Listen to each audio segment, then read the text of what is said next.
ancient, hidden, forgotten. This is Harbor Town.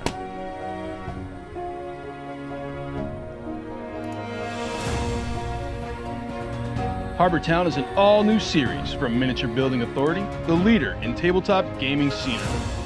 Unique, flexible, and playable, Harbor Town will take your games to a new destination.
From the edge of the sea, from the edge of time, beckons a destination, ancient, hidden, forgotten. This is Harbor Town.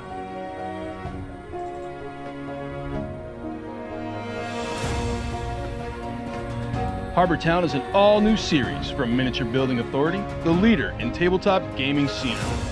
Unique, flexible, and playable, Harbor Town will take your games to a new destination.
From the edge of the sea, from the edge of time, beckons a destination, ancient, hidden, forgotten.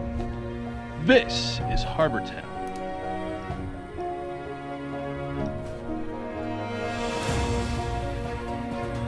Harbor Town is an all-new series from Miniature Building Authority, the leader in tabletop gaming scenery. Unique, flexible, and playable, Harbor Town will take your games to a new destination.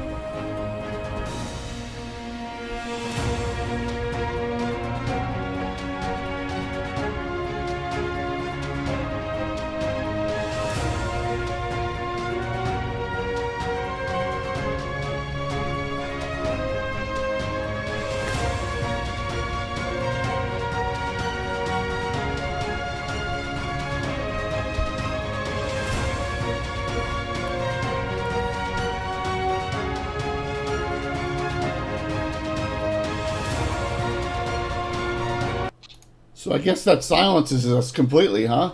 Well, I guess. Because of the NDI technology, you can't cross anything. So hello. Well, that's a good thing. Yeah, Tim's on. Tim is on the chat, so I think he's doing the chat tonight. So there you go. And why isn't that going? Hi, Tim. Enter. How come I can't do that? Oh, hi, Tim. There we go. All right, guys. So, hello tonight. I have the usual suspects. I got DM Marker from Ohio, and I got, we're going to call him Bill the Superior Master Crafter. Right? Because you're getting all sorts of accolades now. You're going to be famous one day. So, I don't know about that. What do you mean one day? He already is famous. Is it famous or infamous? Yeah, either or, either or. Tim, you're more than welcome to hop onto Skype here. We got a new technology we're using called NDI. Tim's on Skype. Hold on. How do I add him now? Oh, I can do a separate. Tim, I'd like to add you as a contact. All right, how do I? Oh my gosh, how do I do that? Oh, it should just let me do it, right? Should. Come on, you're the brains of the organization. I Come know, on, man. I know, but it's this new technology, man. You're already on my favorites, Tim. So I'm gonna try. All right, I'm gonna try and do something real quick because because this thing's all messed up. One sec. All right, so we're gonna be a little behind here. I'm gonna do this. Let's see if we can do this. I'm gonna hang this up real quick. Here we go. I'm gonna call you all three of you at the same time. See what happens. All right. Okay. Okay. I am online now. Boom. I'm online now. Okay. Here we go. Still there? Here we go. Wait, answer this call. Place your active call on hold. I can't do it, Tim. I can't. Yeah, I can't add you to this right now. Hold on. I'm gonna add you all in. Here we go. New call.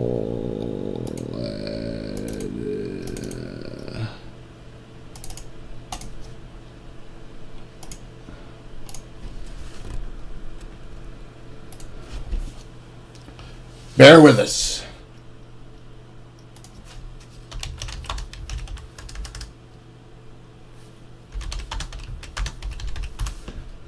Let's see who I got. I get everyone? 1, 2.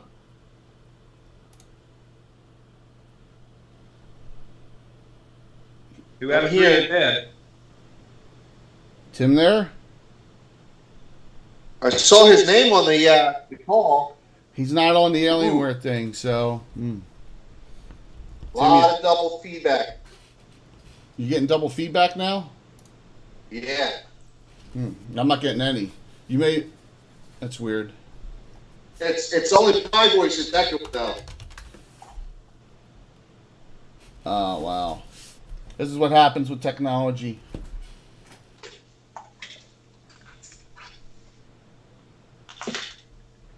There we go. Mama? It says 3 of 4 in the call. Yeah. Shows Tim on it. Really? Tim, it shows him in the call? Yeah, I'm looking at the top. It says Tim Sheets, Jay Scott, and Bill Haley. Okay, he doesn't have an alien, he doesn't have a stream thing, so we're trying, guys. It's this new tech. Yeah, it's the way Skype does things now. It's a little wonky. So Not a biggie. well, yeah, but Tim Sheets 3 of 4 in the call, which means one of them's not. So yeah, Tim is still not in the call. So let me try calling him back. There we go. I'm re-ringing you, Tim. Hope everyone. Thanks for being patient here. We're almost got this thing figured out here. So Maybe. all right. So you're looking at. Well, we're not going to be on next week, so a little patience here. We'll figure this out. So Tim, text me with what's up. If it's on your end or if it's me or if you can't hear us, but oh, here it is. Share a link for others to join. There's a. Oh, that's pretty interesting. So. I'm trying to ring him. I don't know if it's on his end. So, guys, bad guys. Some bad guys in our campaign are really, really naughty people. I look at it as a way to really enhance a campaign going all the way back. And I wanted Tim to get on here, so it doesn't appear that he's on now. Do you see him on? It doesn't appear he's on at all now. Maybe he. So. I dropped off. All right. Well, let's just see. Let's just see if he can get on. So keep the texts coming to me, Tim. Keep the texts coming, and then we'll try and do a recall if we have to. But I got separate feeds for everyone here. That's the way it works on the technology now. It's very interesting technology, but it's just something that's it's pretty something to get used to. So I went through and your computer restarted. Okay, all right. Bring up your Skype again. I think I can still add you into this call. I can still recall. All right, get your Skype back up.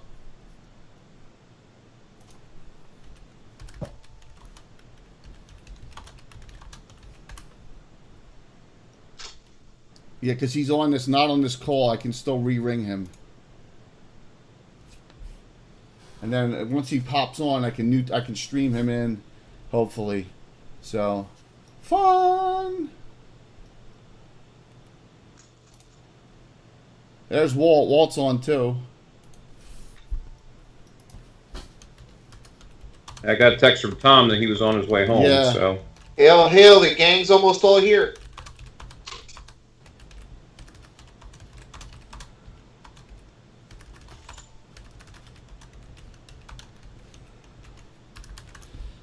Somehow Mark really figured this out, so I'm glad he did, because I wouldn't have figured it out. I wouldn't have figured it out at all. Well, we need an IT specialist, and we got Mark. Shoo. I come up with a good idea every once in a while. Yeah, well, let me just make sure he's not texting. No text from him. Well, Tim, let me know if you get that up. I'm trying to ring you on Skype. So, there. It's ringing. Hopefully he'll hop in, and we'll be able to go from there. So, the bad guy. You may have a campaign. You may have some games, and every adventure tends to have a bad guy, right? But you got to have a memorable bad guy. Sometimes it may just be, this huge personality, or maybe some monster, but it's, the bad guy it's good versus evil, right? In the world of D&D. So, or it could just be a Dick DM that wants to get back at his players. The bugbears captured their mom. Yeah. Where the mongrels came from. Yeah. But that wasn't me. So, that was not me. Well, we're at 4-4. There we go. Tim Sheet. Hey! Yes. Now wait a minute. I'm gonna get you your own. Let's see. Make sure. Come on, new stream. Yes. New stream. Pop on up. Look at Tim, that. Oh, how you doing? You look Hey, Tim. You look like. Guess what? I'm gonna cover the. Well, here I'll put you right here for now. I'll cover the From the Ashes box set for now. Look at that, man. It's all 3 unique streams and all good. All right. Now we're rolling. Man. So got you in. Thanks, dude. Yeah, this new thing I can open up separate windows and do everything with. Thanks to Mark, he figured it out how to do this. And it's clear, man. It's crystal clear. So, Walt's on. Tom will be on shortly. Without minus CG, we almost have the entire gang on. So, bad guys. That's what we're going to talk about tonight. So, let's start from way back when. And the first bad guy that I remember with Tim, let's go back to your the greatest super long adventure ever in the history of histories, the Wizard of Id, right? Yes, the Wizard of Id. What level was the Wizard of Id? The argument is, I think he was 30th. Some people say 25th. What level was the Wizard of Id? 30th. That's what. Okay, so he was 30th. A 30th level mage. So I had Hawk and Gazumba, and I'm tying this in for a reason. You'll see why in a second. I had Hawk and Gazumba. You had Fensick and Leuven. And who else was on the adventure with us that we got? Three individuals. One was a bugbear, one was a goblin, and one was a shitty human. Poo Poo Kaka Nichabod. Exactly. Exactly. So, guess where we're going on? Guess where the adventure's going on Thursday? To Glyptil and Lord Mayor Ichabod. So, do you think you'll see at least him there on Thursday night, and maybe some other individuals that we just discussed? We shall see in the call from Glyptil. Yes. They need help. They may. So, what was the weird thing about the Wizard at the end? Why he couldn't slaughter us? What was He was insane, and so he would purely randomly cast his spells. Exactly. And that was one where there was a legit dispel magic on a wall of force that he had on us. Yeah, absolutely. Fensick did a dispel magic, and at his level, whatever it was, he was 8th or 9th or something. It was like at the time. 2% or something. It was so low. It's minus 2% per level, right? So the difference between that was like, and he rolled like 0-1 or 0-2 or something. Right. It was like it was low single digits, and he rolled it. Yep. Everyone charged. He was like, yeah! And then he took the fireball. Absolutely. But that was a blast. And that was one of my first really bad guys, right? Going back when I was playing, that was a bad guy, the Wizard of Id, and a one-off bad guy, not a campaign bad guy, but he was still a bad guy nonetheless. And that got me thinking, well, let's do a show just on all the bad guys. Tim, I didn't email you this, but that's okay. I'm sorry. Yeah, he had a lot of bad stuff in his lairs. A lot of weird stuff going on. Absolutely, and that brings me to my homage adventure for you, and that's on our list here under one-offs, the Wizard Stage, which I did. It was only 3 levels, but it was still an homage to the Wizard of Id. And the best thing, tell the best thing about the Wizard of Id. The treasure room above the door. Oh, yeah, every room was an octagon. Right, but yes, exactly. That's from Tim's. But remember the room that had the big sign, treasure room above the door, and what happened with Wayne? I have no idea. Was that the one that had the toenail clippings in the chest? Yeah. There was 4 chests. 4 chests, all really locked with death traps and stuff. It said treasure room above the door. One of them had teeth. One of them had toenail clippings. One of them had feathers. I think the last one had bricks in them or something like that. Yeah, he went crazy.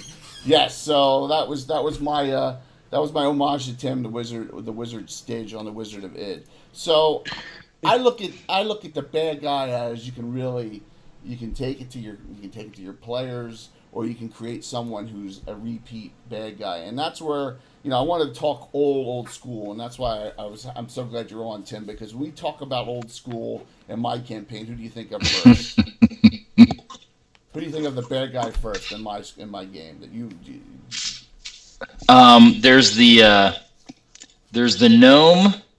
Right, but before him, his name. Pukin. Oh, Makarash. Yes. Oh, Pukin. Of course.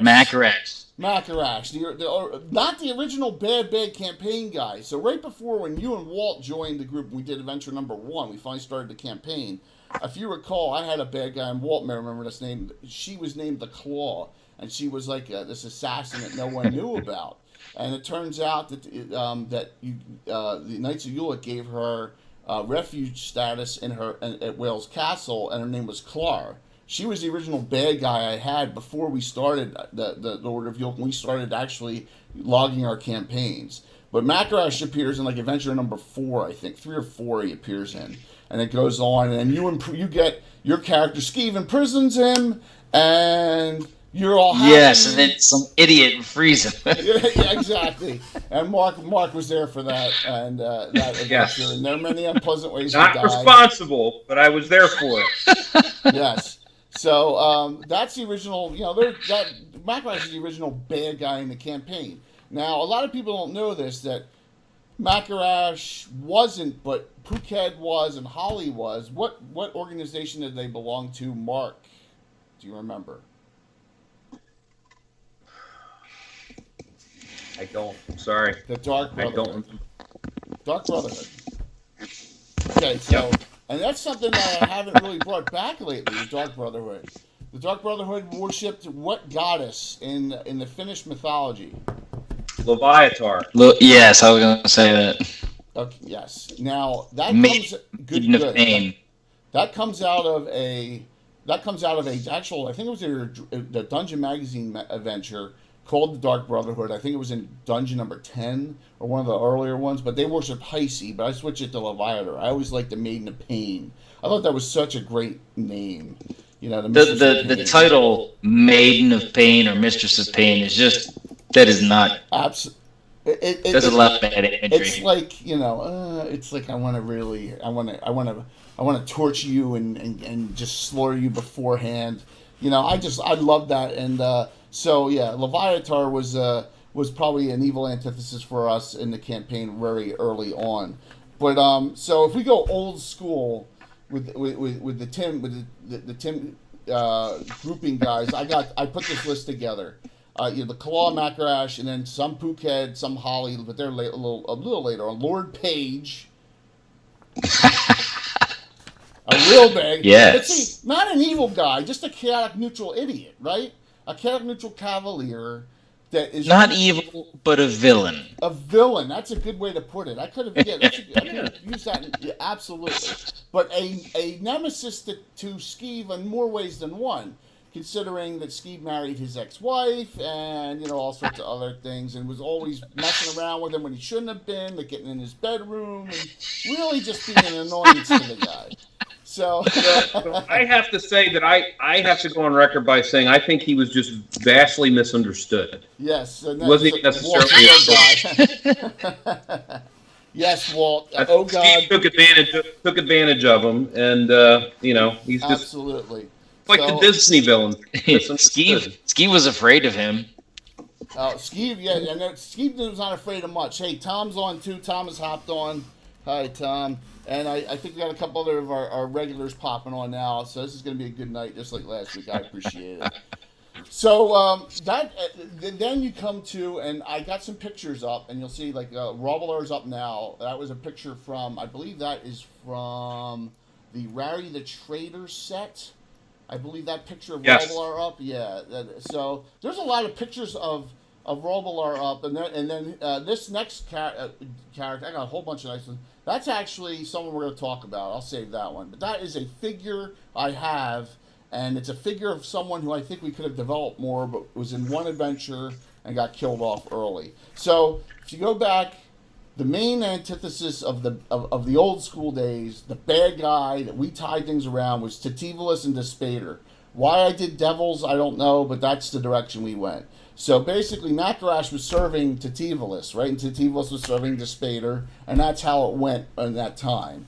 And that whole adventure is the same one where you imprisoned, where Skeeve imprisoned Macarash, and then you guys actually fought Despater and fought Tativolus and fought that super high level mage and all, and you had a lot of guys character off. But that's about as bad as it gets when you think about it. So as far as bad guys, that's about on the end of the. So Walt's getting shivers, but maybe you're cold, dude. But that's as awful as it can get in a game. Now, I guess after that era, we turned it down a little bit.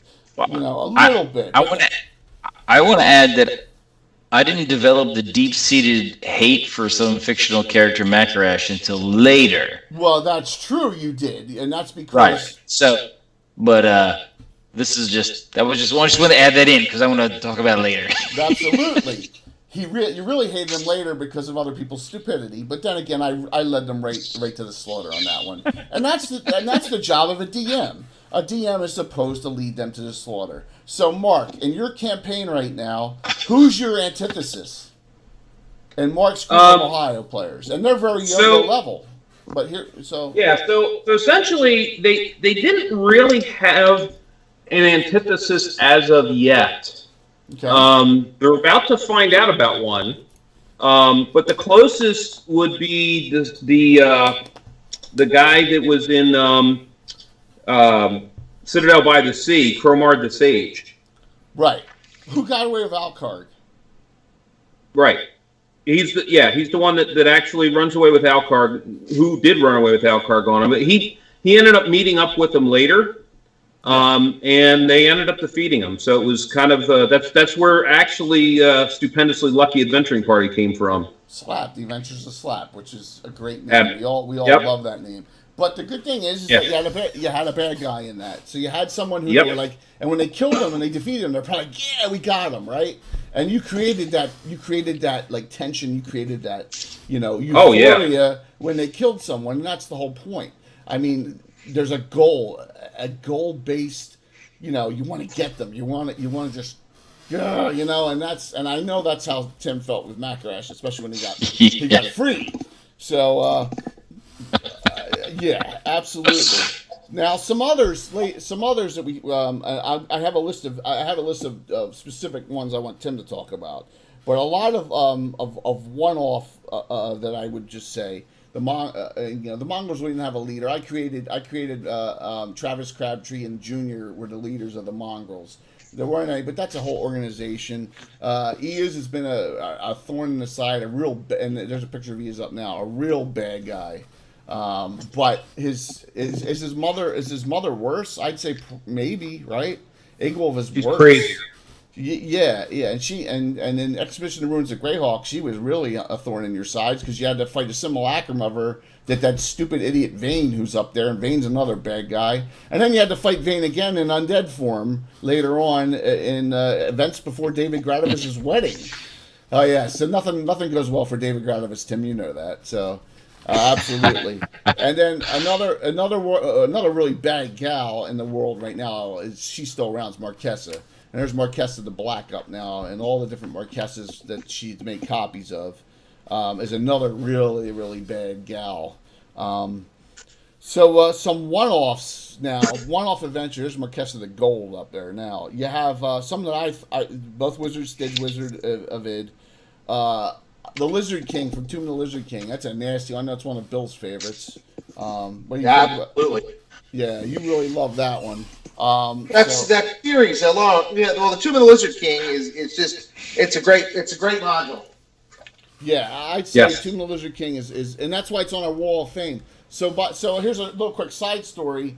The dude who runs Greyhawkery, I was talking to him about, because he was saying 10 things for scary places for Halloween, and one of them he put down was Secret of Bone Hill, and I put down, oh my God, it's on my Wall of Fame. And Leonard Kafka wrote it. I've been talking to him about it, and he goes to me, "What do you mean Wall of Fame?" And I said, we put up 24 modules, and we all voted on them, and it's he's like, "Oh, that's a great idea. It's like art." I said, "Yeah, it is. It's like art." So send him the picture and all. He's like, "Oh, this is fantastic." I said, "It didn't take all you gotta do is find the right size, frame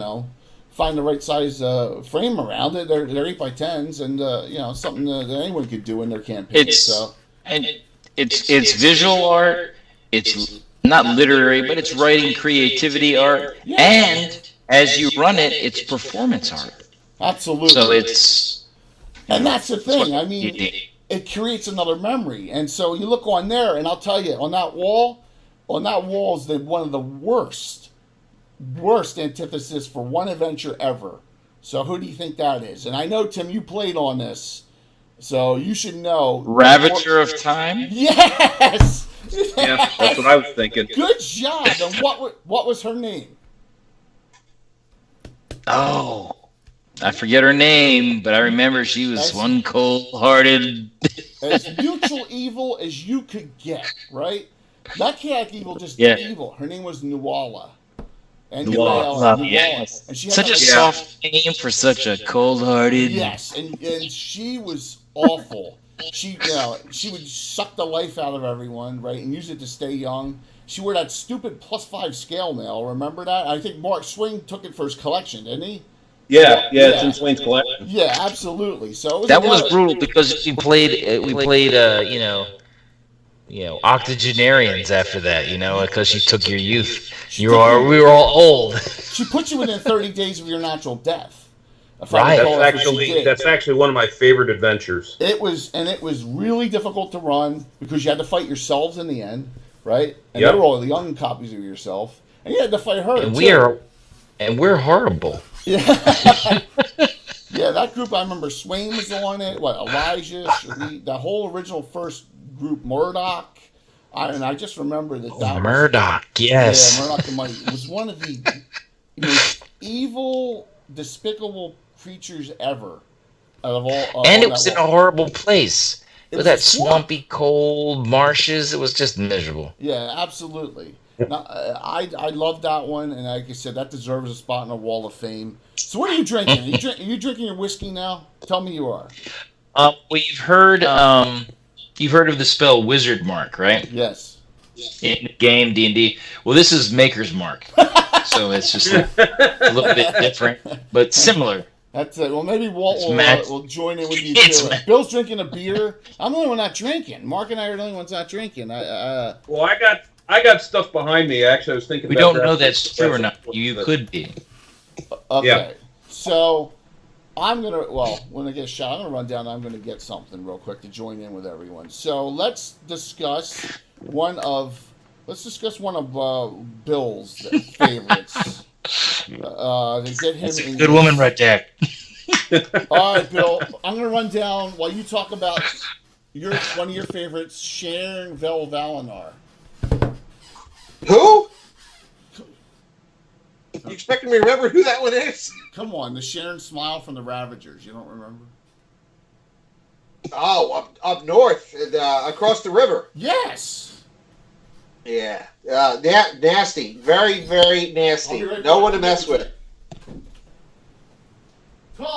Yeah, I mean, if you guys aren't familiar with the Ravagers, I mean, that's you're on the border of the Shieldlands, and Eos, even Eos doesn't mess with the Ravagers. They just leaves them alone. They're ultra powerful and ultra nasty. See how they get that way. I think that they probably didn't have a father figure, so they went to the gangs, and they grew apart that way. They didn't have any love. They drank too much. Well, yeah, that could happen.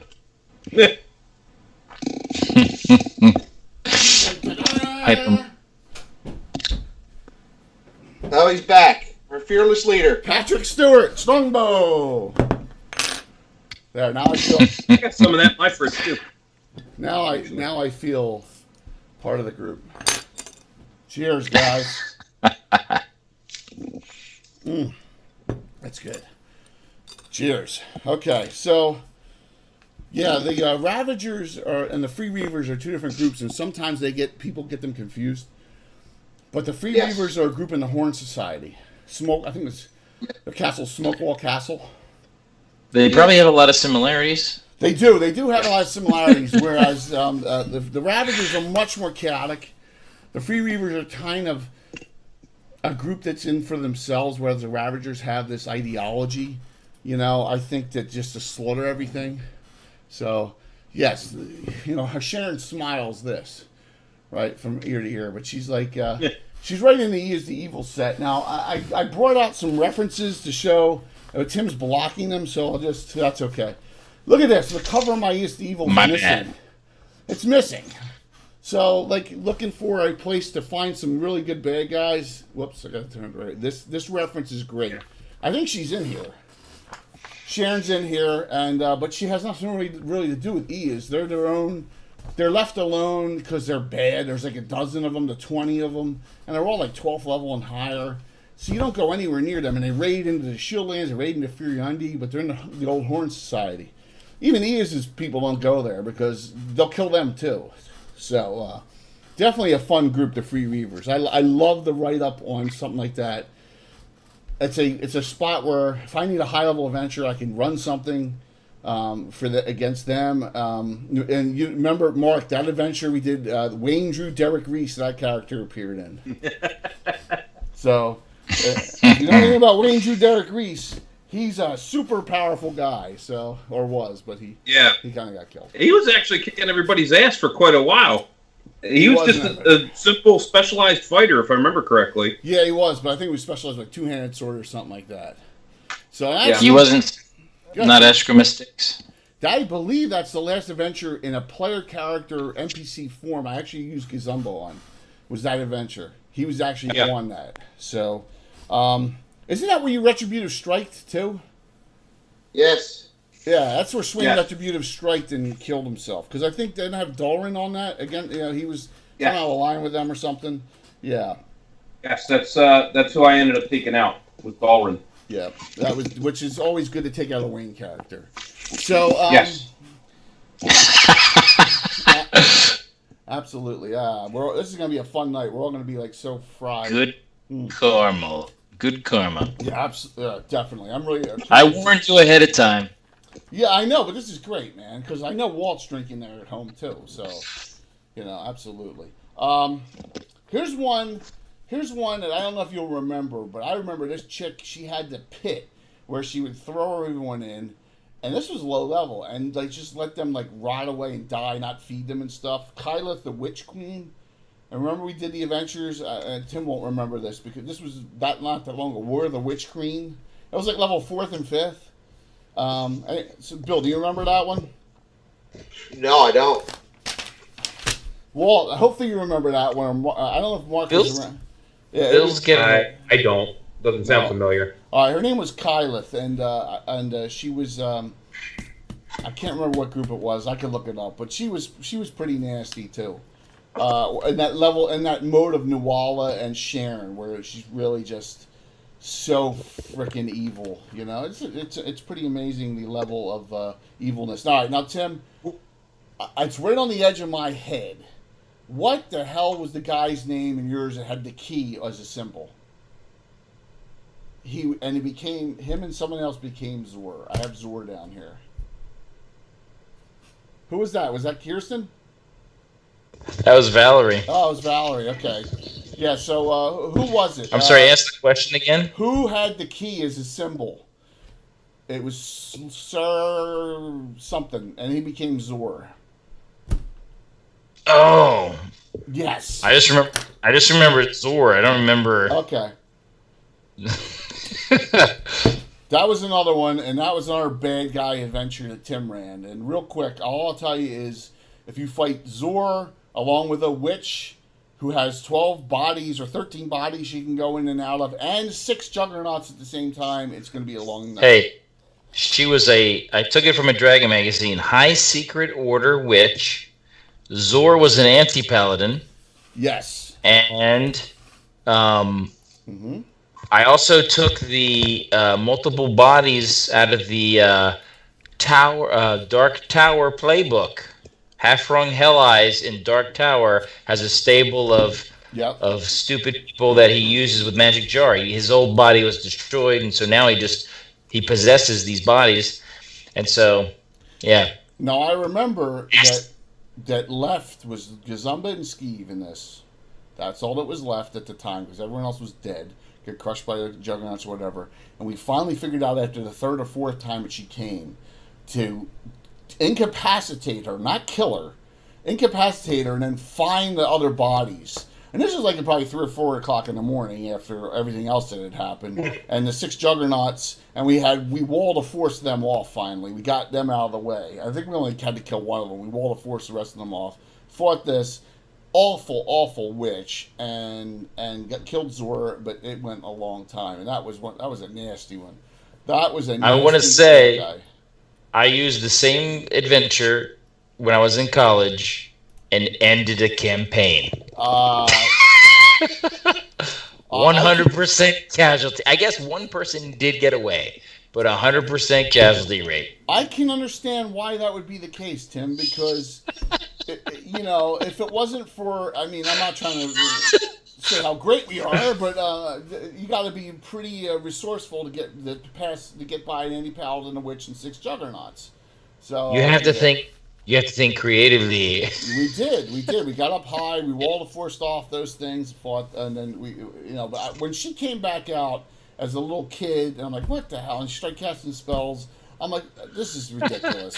And then so I said, come on, don't kill her this time. Let's hold her, get her. And we finally got her incapacitated. And finally found the room with and I think there was 7 more bodies. Killed them all off, then killed her. So that was right, because some of the bodies only had a couple hit points. Right, so it was just like. But it was still a place where she could go. I'm talking about bad. That's as bad as it gets in a one-off adventure. I mean, just whew, that was hideous. So, all right, Bill, your most recent memory of someone you've despised. And I'm not talking player character. Well, I have a lot of characters I despise. I mean, Michael Baton won. Well, oh my God, we're not even. Yes, I understand that. I'm just talking about. Just vastly misunderstood as well. Yes. Michael Baton. Well, I mean, no, I mean, an NPC of yours that I hate, and he's not a bad guy, but you could say he's a villain, was Randall White. Yes, and Randall White's on my questionable list I sent to everyone. So that's the list of, is he a bad guy, or she a bad guy, or they just misunderstood, or they just assholes, right?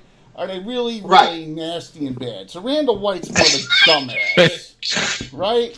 That's what he is. Oh, he's a dumbass, and he infuriates me. Well, yes, he does infuriate you, but so he's on that list, and now he's missing all his limbs, his tongue's cut out. I mean, he's in a bad place now, right? Well, yeah, now he's fun to play with. Yeah, the EAS people really did a number on him, and he lost an entire army of Shieldlanders in the last adventure we did. From the quick things when Vane gets killed in an expedition in the ruins of Greyhawk, and Vane's on the list. Vane is definitely a bad guy, and Dane's a coward too. So it's one of the worst combinations you can have. A cowardly bad guy. Vane creates a simulacrum of Igwolf, and that thing becomes sentient, and then you guys kill Vane in one of the lower levels of the ruins of Castle Greyhawk. Vane has this wish. Vane wishes that he comes back as this more powerful creature, thing. Comes back as a zombie lord, and then creates this zombie army that every day after you kill it, it comes back 100%. The Shieldlander army, Randall White slaughters the zombie army. Yay! They're partying in this town in central Shieldlands. The whole zombie army reappears in the next morning and wipes out all the Shieldlanders. So, and it's a typical thing that happens to Shieldlanders. Probably should burn them after you kill them.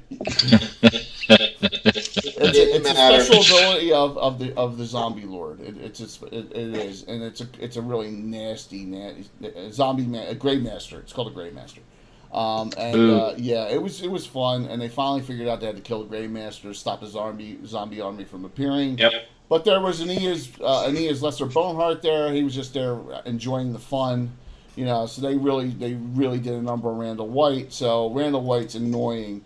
Randall White's he's not a bad. I mean, he's not evil. He's not a bad guy. He's a villain. What about David Granados fully believes that he's going to make a turn for the better. He has finally seen the light. I think he's been embarrassed. Who are you going to say, Tim? What about who? That can happen. I just remember questionable people who were villains, but then later maybe whatever. Leo McMichael. Leo McMichael's on the list, Tim. I mean, it's like I emailed it to you.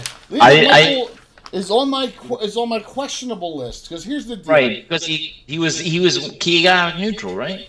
He was chaotic neutral, but this is what he happens. was sometimes the antagonist, but not necessarily the evil bad guy. Right. He was a traitor. He would betray you. He just could be bought. Right. So he kind of was like. He wasn't like you're chaotic evil, no quarter given. It was more like he'd betray you at the last minute and get away with your cash. That was the sort of bad guy he was. Chaotic neutral, half-elf archer thief. Liam McMichael is, of course, a lot of guys back in those days. He was named after a guy who was a year ahead of me in high school. Okay, so he's a real person. I hated the character. I don't know about the real guy, but I hated that character. Because I was heavy with paladins probably back then. Absolutely. And here's what happened. So Liam McMichael was in one of the 2X groups that were going into the Temple of Elemental Evil in the upper levels at this time. I'm running 2 groups at the same time doing forays in. 2 different groups of actual players and characters. Liam McMichael was hanging out with the group that, of course, it's Wayne and Bill Reese and all them are in. And I'm really having a rough time with these guys. And I'm thinking to myself, this guy's chaotic neutral. He's really frustrated as much as I am as a DM with these guys. I'm going to teach them a lesson. I'm going to turn on them, and I know that's going to drive Tim crazy right in the adventure. And so then I'm going to turn on them and then set them into a trap, and that's what happened. So he went from being a PC, an NPC of mine, to an antithesis NPC, all in the course of one night, right? And that's what happened with Leo. And then Leo would show up kind of like Lisden, and we'd annoy the crap out of characters here and there. And that's what happened. So I sacrificed an NPC I played in a regular group just to prove a point there. And that's what it was. So he's right on that fence, too. And he's still alive to this day. I just haven't used him in the campaign. He's a half-elf, so he can't... Yeah, I was going to say, he's disappeared. We haven't seen him. Did he get better with age? Did he mellow with age and kind of, you know... I know that... Or is he drunk? I remember this. And another thing that I tricked the group once to not knowing it was him.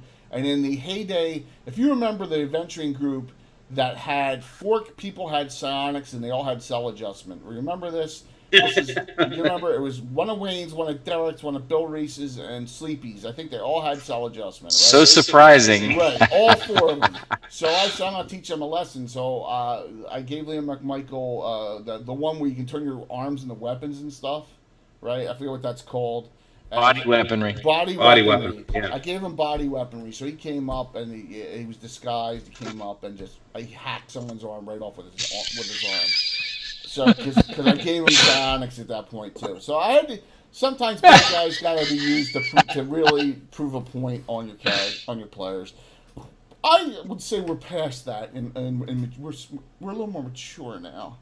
You know, this is talking about, you know, in the early 20s, you know, and you got to really, you know, you have some players. Well, consider the people you had to correct. Yeah, it makes perfect sense. Absolutely. But Leo, I could say Leo's right there on that border of being a bad guy, absolutely. But good call on that. He's right on the list here. So on my questionables list, here's my list I wrote down. Liam McMichael's first. Doran Arondis, Jorlak Arondis. Zeno Crab, just because of comedy, right? Lisden Reinhofen. Everyone loved Lisden, right? Yeah, Lisden is definitely unquestionable. Michael Baton, Gilthanis Markham, now that Alhana, and Randall White. They're the ones I put down on the questionable list. So, all very, what can you say? Very bad people, or I would say some of them are just more chaotic neutral, stupid. They could be your opponent, but not necessarily the evil enemy bad guy. Absolutely. Or they're the antagonist, but not necessarily the evil villain bad guy. Right, absolutely. And they tend to be questionables. So, but still shoot to kill anyway. Talking about shoot to kill anyway. Yeah. Now on our one-off list, I have some other memorable names. I didn't say Salen yet. We haven't talked about Salen, right? Salen's misunderstood. Come on. He was in that adventure. You know, he put the crown on and he became this megalomaniac. So Salen. You turned it that. He was such a nice guy. Yeah, well, he's a nice guy again. So, you know, that was a story plot line for 20 years. So the other person I have down here, and I have a picture up for him. Let me roll. Is actually, I think, a missed opportunity. And the more I think about it, all right. So you got a whole bunch of good people up here. But I looked at, and I'm figuring they made this figure for a reason. There you go. That figure right there. That's Lareth the Beautiful. Anyone remember what adventure he's out of? Yes, Hamlet, the first one.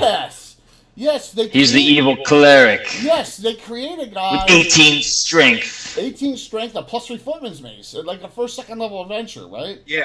+3 footman's mace in one hand and a staff of striking in the other. Yeah. He was beautiful. Yes, he was, and they create this guy, and it's like this is like an introductory adventure. I mean, he almost could slaughter an entire party by himself. There's a picture of Vane up, by the way, right now. So, and I look at this and I'm thinking to myself, what a missed opportunity to like take him, and because we didn't know what we were doing back then, and take him and create him into a major antithesis in the campaign. He would have been perfect. He got away, or instead of having him get killed off, or maybe having him, or you kill him and his body were recalls away. I just looked at that now and I'm thinking to myself, man, he's really well done. Yeah, he definitely would have sent his minions in and then ran out the back door. I mean, he's... Yeah, and I just see that as a missed opportunity. I look back on it, I'm like, man, I could have like used this guy for years, as a great, and who did he worship? A lot of people don't realize who his deity was either. It was Loth, right? Yes, or was it it Temple? Tim, good job, Loth. Absolutely. Just a really, and as a human, really cool opportunity for a unique character. But you live and learn on things. So Hey, if you're going to get along with elves, you're going to have to be beautiful as a human, or they're just not going to do it. It's not going to work. Exactly. So I got Tativalis up now. Tativalis, a servant of the Spader. Makarash served him. Some other canon big names that we fought in one aspect or another. Strahd, what a great series of adventures that is, and Wall will agree that the second one was the tougher than the first one, way tougher. Also, Rary. We never fought Rary, but Rary is definitely a bad guy.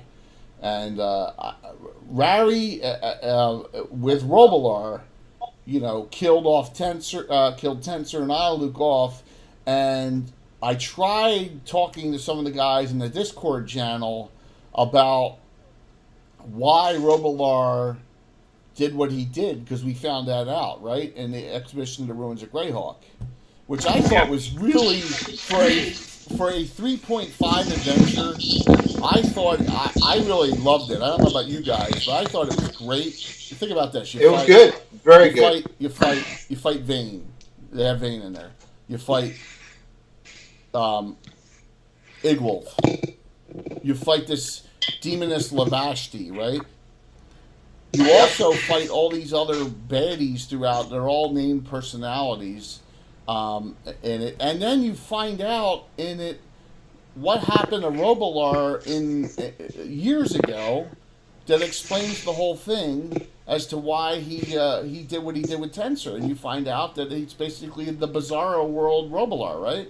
So, I mean, it's pretty cool. Now, you gotta look at it this way. Yes. Nice one. Nice one. Yeah, burning down Strahd's castle, that's one of the funniest stories of all time here. So, I look at it oh God, see, now I'm drinking and I'm losing my train of thought here. Let me hit it. All right, where was I? You're talking about Walt Strahd. said something. Walt texted something about burning Strahd's castle down. Yeah, I know, and it interrupted. Yeah, so Expedition Ruins of Greyhawk. You find out Robilar is not really Robilar for all these. He's been trapped in just with all the other deities like Zuokin and these other deities down there. He's been trapped in this mirror for the last 30 years or whatever, and he got replaced with an alternate, person. You also find out that the original Igwolf, she is now a reverse. So supposedly, who's got the laugh spell? Tasha. Tasha is actually supposedly her in another aspect. So now you have the good version of her because she was the only evil one on the group. It's kind of confusing, but so I tried explaining this to the guys on there, and they're like, "Oh, well, it's 3.5. We don't know if that's canon or not." I said, I don't care if it's canon or. We always have this argument about canon, whether it's canon or not. Well, I'm just saying, in our world, it is. This is what happens. It's not scripture. It's okay. Yes, exactly. It's your campaign. Do with it as you will. Yes. That's right. Yeah. It's your world. We have a neutral vigil tendencies Robilar back in our world, and I think that's great. You know what I mean? I think that's a great thing. And I just, once again, like to say, I thought that for a 3.5 module, it was done extremely well, and it was long, and it was a bunch of fun, and there was some high-level stuff we did on it. So, just wanted There's to... some campiness to it, too, to take you through some of the old Greyhawk modules as well. Yes, Tim, you would have appreciated it. You have to go find 3 pieces of this thing. They take you to the Isle of the Ape. They take you to Mordenkainen's Fantastic Adventure, where you go to what is it? The one with the Chester Cat and all. You go to that world. And what's the third one? Yep. No, that's Mirror. Dungeonland. Dungeonland. What's the third one? Dungeon. What's that? It was in a. It was underground, wasn't it? I forget what the third one was. So. Yeah, but they take you to these places or like out of other modules, and like, oh, cool. And it's only a little snippet of it. It was only a little. Didn't we fight Draconians? Draconians? Was it Draconians? I'm gonna have to look that I up. remember. I don't think it was Draconians. I don't think it was Dragonlance. I don't think it was Dragonlance. No, it wasn't Dragonlance. It was Greyhawk. It was, yeah. Yes. Walt brings up that Tasha's now Ashta because Walt's character, Ambril, kind of took her under her wing because she was a mage. So you actually have a good version of Tasha in your world now, which I thought was really cool, too. You let her live. So there's some really, neat things about the bad guy in that adventure especially. So I want Tim to talk about one of the most evil dark elves he's ever run, and her sidekick, Atarava and Black Wolf. Just because I don't think Bill has ever gotten a full description of the things they used to do to us. So No. Talk about Atarava and Black Wolf. Atarava and Black Wolf were part of the crew of. We did an experiment where we made low-level characters that were evil. Mark, you'll remember Buzz Tillman? Yes. Neutral evil thief. Yep. Half-like thief. Oh, I had Lord Excuse Gru. me. I had Gru. You had Lord Gru. Yep. And Atarava and Black Wolf were part of that. And she was a cleric thief. And then, after we played him for a bit to get a feel of personalities, I aged them 200 years. That's right. Magically extended, of course, just to see what they were. And then they showed up as the bad guys. Yeah, and I remember the G series, they were messing with us. Yes, because you guys were kicking their, the Giants' butt, and Lalpa was unhappy, so she had to send some operatives to kind of figure out what's going on there. Action. Ah, now I got it. Okay, cool. And so they sent some special, black ops to clean up the mess that was being made. And they tried, but then after that they were like, they lost some credibility because you guys didn't get stopped, but they kept showing up. I don't think you killed them in G1. No, you didn't, but this is what happened. No. The gnome, whoever had... Andrus Philandrus. Andrus Philandrus got a boulder thrown at him and crushed his head, right, or something, and splattered him and killed him. And then she took his body and was dismembering it and putting little notes on the body all over the place. I believe it was, Panul and Greenleaf. I believe it was like Greenleaf had her head critically hit with a boulder, boom, gone. No, and then it was Panul. Panul, I remember it distinctly. And then Panul shot 2 critical hits with arrows or something like that, and killed. He did something awesome. He killed. Yeah, he critically hit twice, and they were both immediate death ones.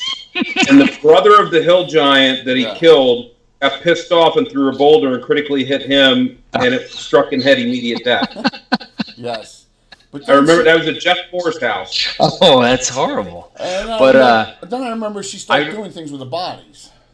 Yeah, he got taken, and I don't remember the boulder on him, but he did get taken, and she stuck his eye to the wall and left a note saying, "I got my eye on you." Yes. And then also, I think she nailed his hand to the wall too, with a middle finger extended at one point as well. Yeah. But she was trying to do the psyops, psychological operations on you to, Yeah, but I just remember they were both nasty cats. Was she a cleric assassin? What was she? Cleric thief. Cleric thief, okay. And he was just a barbarian, I remember. And he was a barbarian who dug her. He thought she was the bee's knees. Right, absolutely. Now, you also told me that your barbarian that was in our campaign, Fang, he was a bad guy for a while, and yours at college.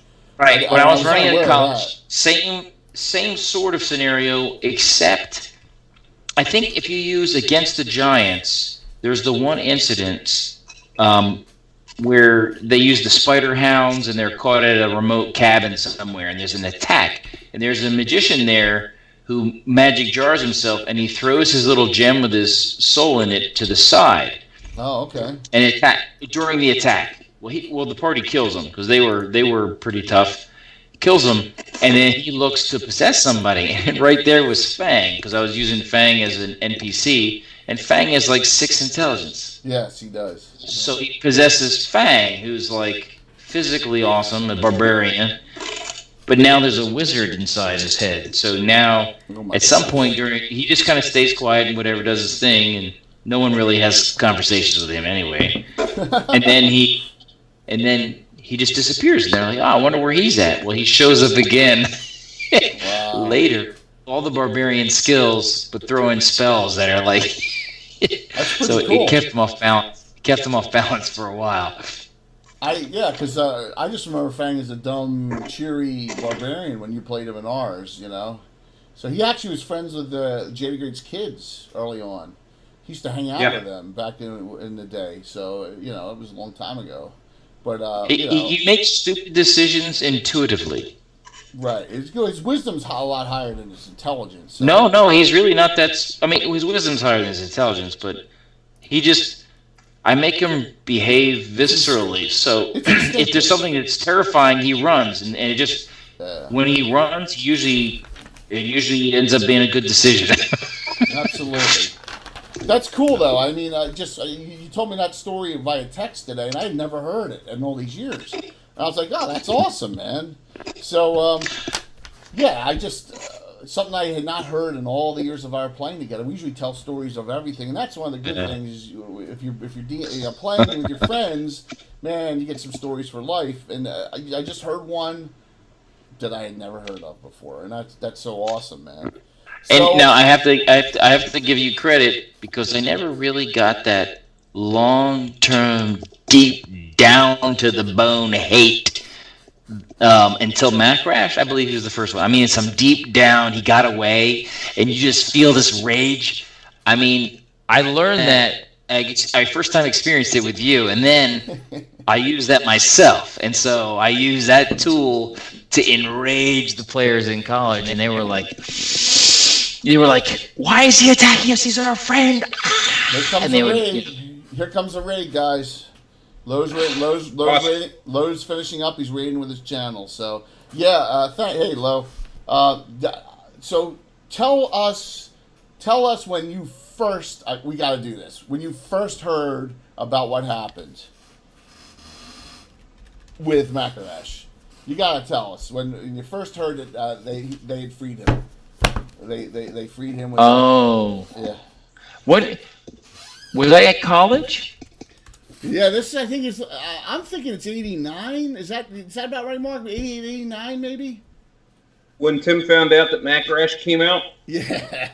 Yeah. You were away at college. When it actually happened, because Jay decided to manipulate the situation because nobody knew about Macrash but me. He basically gave stupid people an opportunity to free the arch villain. Yes.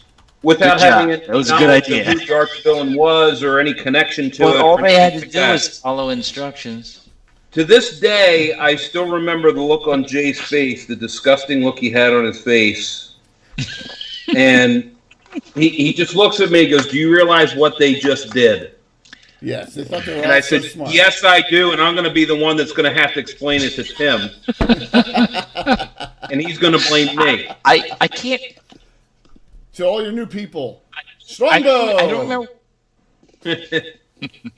I don't remember what I said, and that's why I was asking because I didn't really get into the active duty until October of 90. If it was after that, I have a pretty good idea what I would have said. But earlier on, I probably would have been like, those idiots, or something like that. You just crumpled on the floor and. Yeah, you were not a happy camper. I wanted to physically act out on their faces. I probably wanted to give a good sound treatment.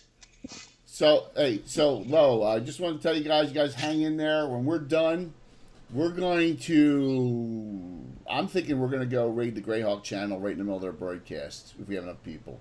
So, yeah, when we're done tonight here, a little after 9 o'clock. And then, I'll just do it because it's easy to do now. So we'll go raid Shane and his boys, too, a little bit later there. So hang in there, and please feel free to join in on the conversation.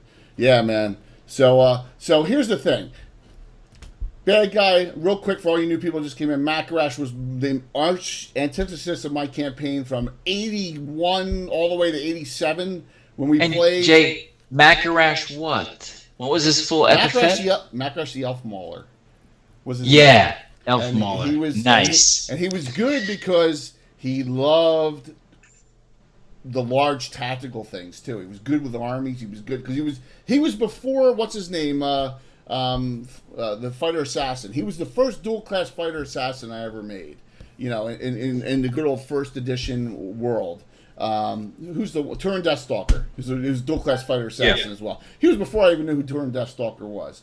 So Tim's character Skeeve gets him imprisoned during a major fight, and then about a year later or whatever, Mark's on this with a bunch of these minion players, and they go on a mission, and they're like, I need you to return this book to us. Whatever you do, under no circumstances, do not read this book.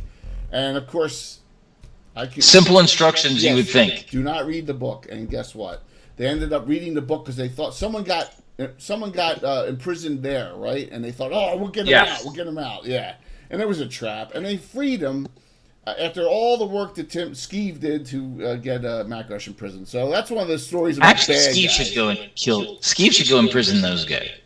Yes, but they're long dead. Gone. They're all dead anyway. So now groups. I should resurrect them, then imprison them. Well, we need you here on Thursday nights first. Then you can do that. So, yes, we're working on it. We got them online here. We're one step closer.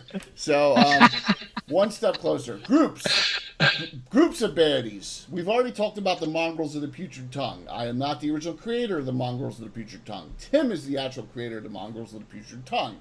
The Mongrels that he had would cut your tongue out with a tongue tool, and they put the tongue on their shield, and the more tongues they had, the higher his status were. I took it one step. And the shaman would cast animate dead on it, and they would be animated. Yes, so they flutter all over. I took it one step further. So, Tim, I meant to ask you about that. Was the concept of that based upon, like, Apache lore and stuff, like American Indian lore, like how they would steal a feather or steal something?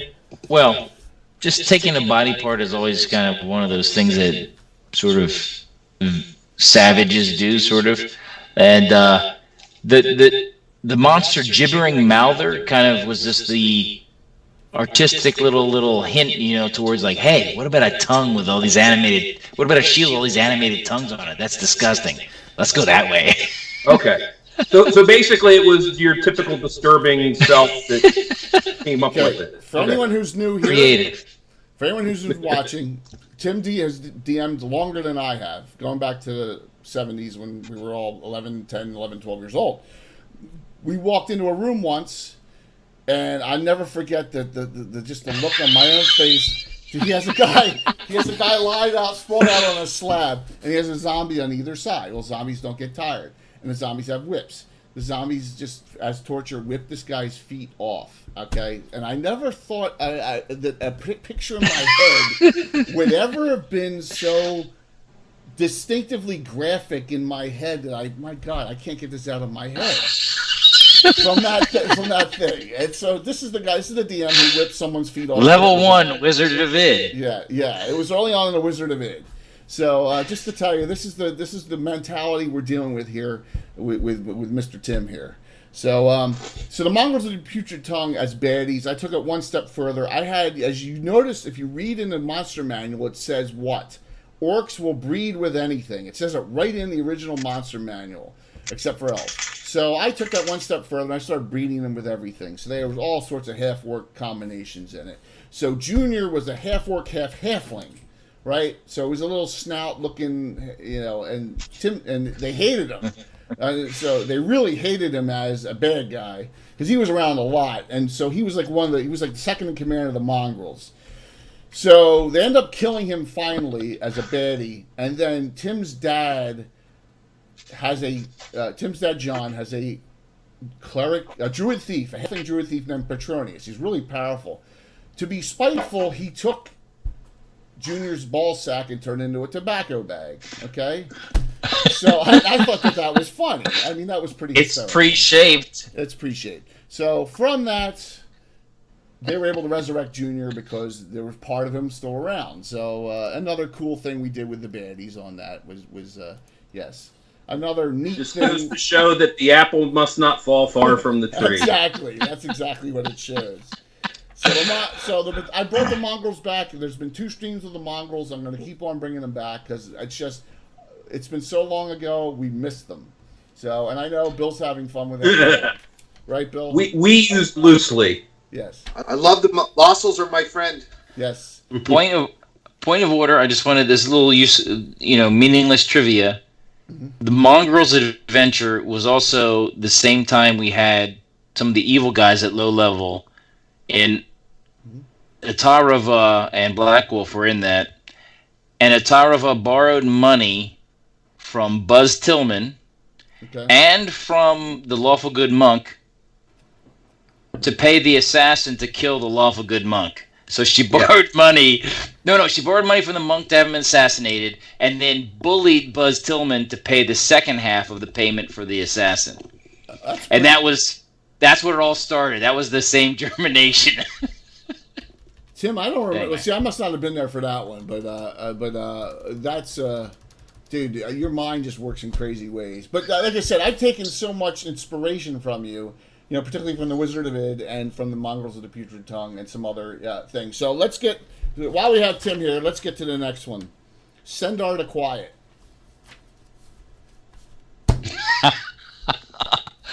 All right, so in Tim's campaign, he had a bunch of estates around the city-state. Anyone have the city-state of Invincible Overlord? If you remember that set, Tim took it and expanded on it so that was it World Emperor? Which one was it? It was Overlord. It was City State. It was City State. Invincible Overlord. Yes. So he took that and the original one, not the original one, Judges Guild original, covered one. Yes, the old one. Right. Yes. So that it wasn't located in there. It was located in a different locale. Sendar the Quiet, another baddie, was a lich, and you went on his lands, and there was no sound, not even like a bird, not even a squirrel, nothing, because there was no sound at all. So, and he was a lich, and he had this whole room with mirrors in it. I remember that teleported you wherever. And all I remember, and I've said this a couple times before, is Mark's character. Go ahead, Mark. What'd you do? So actually, to kind of go into it a little bit, I don't remember the catalyst behind it. This is high-level bad neighbor behavior right here is what this is. Yes, it is. This is definitely. So my character, Panul, was actually neutral, and his alignment was starting to become chaotic evil for some reason. I don't remember what the catalyst was, but he started getting, obviously, his chaotic evils do a little bit too big for his britches, and started picking fights. And so what he decided to do was he would teleport into Sendar the Quiet land, and he cast a shout spell just to piss him off, and then teleport away. That's so poetic. I mean, I find that as poetic as you can get. Just to annoy a lich, you just scream and then teleport away. I mean, that was absolutely. It's bad behavior. Yes, absolutely. It's bad neighbor. It's bad neighbor stuff. Bad behavior from a bad guy. So some other groups. Now these groups are in. Here's a group right in here. So if you guys want to look, this is my sealed copy of this. So I brought this up. All right, City of Greyhawk, great box set, one of the best ones ever made. There's a group in here called the Shape Changers. All right, they're right in here. They're right in Greyhawk City. They do all sorts of weird things with bodies and change them so they can sell them for components for like potions and stuff. Pretty interesting idea. So that's a group, and I know we dealt with them in our city adventuring. That's a group in there, and there's some really bad people in that organization. So that's something. We already talked about the Free Reavers and the Rat. Someone elaborate on that? Did you bring them? It sounds like they're just doing magical stem cell research. Yeah, almost, man. Almost that's what it sounds like. Mark, Bill, anyone want to elaborate? I don't know if Bill remembers that, but that's probably with the Iron Brigade. We did them at lower levels. What's that? With the shape changers? The shape changers, yeah. Yeah. Well, I think we killed most of them. Yeah, I think so at that lower level. Yeah, because they were just taking normal bodies and shape changing them into whatever they wanted to after they killed people, and then selling them. Absolutely. Some other Great Hawk baddies. You got a lot of. Good, Bill. Think of one. Great Hawk City baddie. Great Hawk City baddies. Well, I mean, there's a bunch. You got the Nerol followers that are always in there. Yeah. Old that's Mother Grub. That's Old Mother. The Old Mother Grub is a classic. Yeah. Old Mother Grub's. If you look between, this set and this set, it says Old Mother Grub's got burned. A paladin disappears in Old Mother Grub's, and his friends come looking for him and burn the place to the ground. So, and you had Old Mother Grub was a vampiress, and she had all these like half vampires in there, but there's also a couple priests in there, like a priest of Erythnol. I think there was a priest of Nerol too in there. So, it was Nerol, yeah. Yeah. So in ours, during the Salen, when Bill's player character Salen became the megalomaniac bad guy, it's on the panels. If you scroll down, it's called Salen Made Me Do It, and that was a big joke going back. I think it was adventure number 696. They actually go through Mother Grubs in the adventure series, and that's when in our campaign the Mother Grubs gets destroyed. The Iron Brigade actually goes in there for a purpose during this adventure, goes in, fights all these half vampires that come out from like everywhere. It's kind of like, it's like a Blade movie, where they all start running all over the place. Right? That's exactly what it was, because there's like 30 of them, running out, one shot, dead. So that's when old Mother Grubs gets destroyed in our campaign, burned to the ground in that. Now, there's some recent baddies in Greyhawk, and there's Ia's people running all around, and they've infiltrated what organization or business, guys? And Tim won't know this because he wasn't on the expedition, but one of you two? What? I wanted to say it's the Thieves Guild, isn't it? No, it was the other. Pete and John's competitor. Pete John's Teamster Service competitor, which is right in the expedition book. The Abel Carter Coaching Company had been infiltrated. They suck.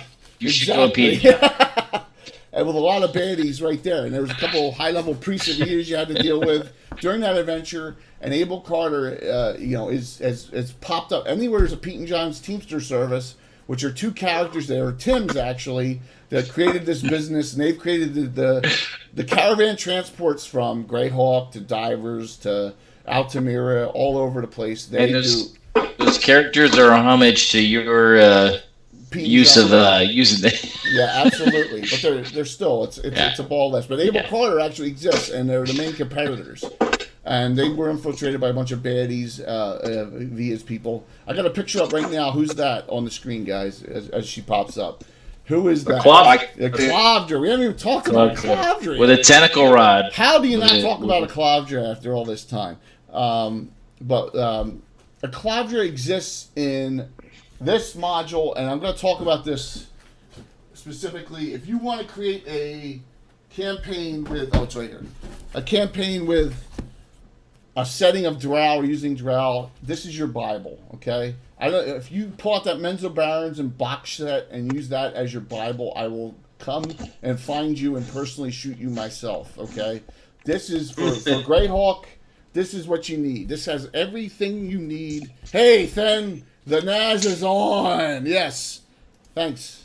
Hey, Naz. I can't call you Then anymore, man. I gotta do the Tarzan backwards. Yes, you hit it right at the perfect time. So Naz, we're going to raid the Greyhawk channel when we're done here tonight. Okay, so hang on, man. This thing has the way Dark Elves should be, not Drizzt Drowarden running around Dark Elves. You want bad guys. A Clavdra's in this module. This is where she gets her start. This is the real Clavdra. This is the elder elemental god worshiping a Clavdra with the tentacle rod. This isn't any of those fake Clavdras. This whole series, she makes her appearance in the G series a little bit, but this is where you can get all the information. There's death lances in here. Yes, there's good old Tommy. Hey, Tom. That's D3, right? D3. This is on a wall of That's fame. D3, right? Yeah, I got a crisper copy of it because I put the other copy on my wall of fame. This is where you want Bad Guy Drell. Now, why am I showing this now? I wonder what's going to happen Thursday night. Don't know. Why did I talk about Ichabod and Poo Poo and Kaka? I don't know either. So we'll see. So these. This is where you want to go. This has Dark Elves with weapons and bucklers, not two-fisted everyone. You know, it's not like that. This is where you want to go for your Dark Elves. Okay, I've said that multiple times. They're very unpleasant people. They are. They're extremely unpleasant, and Dark Elves are nasty. Aklavra is one of the nastiest ones, but she's not a loth worshiper at all. Yeah, she's an elder elemental god. This once again. Tells the struggle a little bit. Doesn't go into that much detail between. There's 8 houses in Menzo Baron. Not Menzo. Listen, are all high Sinlu. Listen to me now. I'm saying the Menzo Barons and shoot me. And it talks about the elder elemental guide, the top house, House Dispana, which is the one that Aklavra belongs to, has forsaken Loth and is going to the Elder Elemental Guide, and that's where the tentacle rods come from.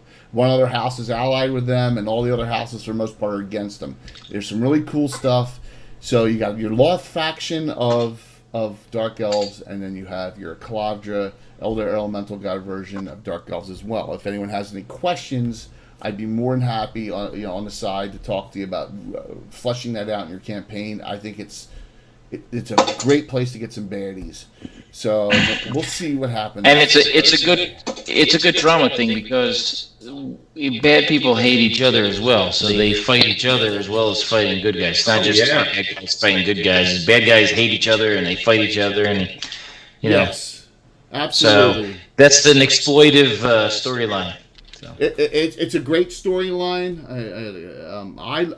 I think that out of all the like a lot of those old modules, and this is written by Gary Gygax. It says it right on there. It's a Gary Gygax module. So here's another funny thing. We have to go back to this because it always ends up going back to who? Leonard Lakofka, right? We always got to mention Leonard Lakofka once.